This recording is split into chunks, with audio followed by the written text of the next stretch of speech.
কষ্টে একটা সেরি পড়াইছি, একটু কথা কোনো শান্তিতে পাই না, লোকের যন্ত্রণায় পাই না। তাই বাজারে আসছি, একটু কথা হ্যাঁ জানু, তোমার সাথে কথা করার জন্য বাজারে আসলাম, লোকের যন্ত্রণায় ভালো লাগে না। জানে যাই জানি লোকাল লোক, হ্যাঁ যাই হোক বাদ দাও। তো দিনকাল ভালোই যেতেছে না জানু, আমার খুব একটা আশা, তো কিছু দেও না।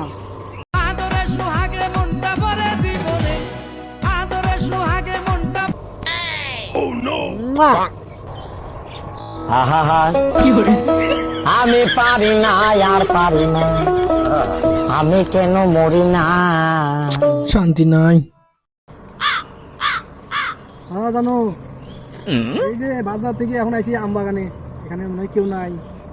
এখন বলো। হ্যাঁ জানু।